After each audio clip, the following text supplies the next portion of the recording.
మన మైనార్టీలు ముస్లిం సోదరులను ఇబ్బంది పెట్టడానికి యూనిఫామ్ సివిల్ కోడ్ తీసుకొచ్చారు. అదే మన మొత్తం మైనార్టీ సోదరులకు తెలుసు. ఇది అనవసరంగా మన మీద రుద్దడానికే. దీనివల్ల ఎన్నో ఇబ్బందులు వస్తాయి. దీనివల్ల మైనార్టీల యొక్క మన ఎన్నో ప్రాబ్లమ్స్ వస్తాయని తెలుసుకున్నారు మన జగనన్న.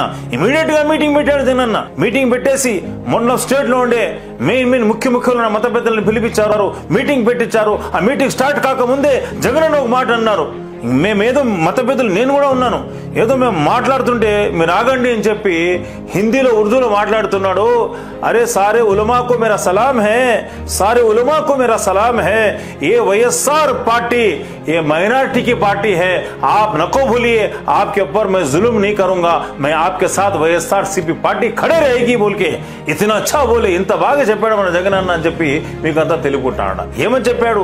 ఈ యొక్క వైఎస్ఆర్సీపీ పార్టీ మైనారిటీ పార్టీ, మీరేం చింతించకండి, మీకు నష్టం జరిగితే నాకు నష్టం జరుగుతుందని చెప్పిన ఏకైక నాయకుడు మన జగనన్న కాదా అని చెప్పి మీకు అంతా తెలుపుకుంటా ఉంటాం.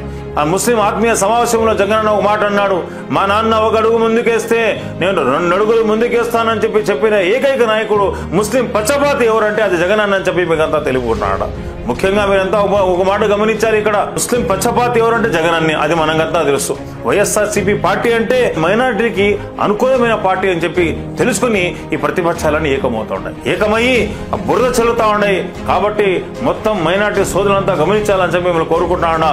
ఎందుకంటే ముందు నుంచి ఈ ప్రభుత్వం మైనారిటీల పచ్చపాతే.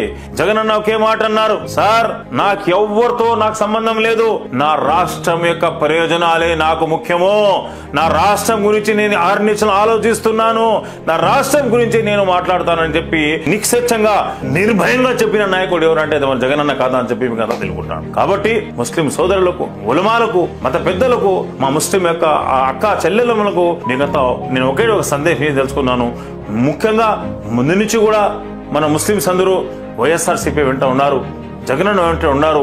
ఇప్పుడు కూడా రానున్న ఎలక్షన్లలో బేషరతుగా ముస్లింస్ అందరూ 1 అడుగు కాదు 10 అడుగులు ముందుకు వచ్చి వెంబడి ఉండాలని కోరుకుంటూ శుక్రియా, జజాకల్లా, అల్లా హాఫిజ్.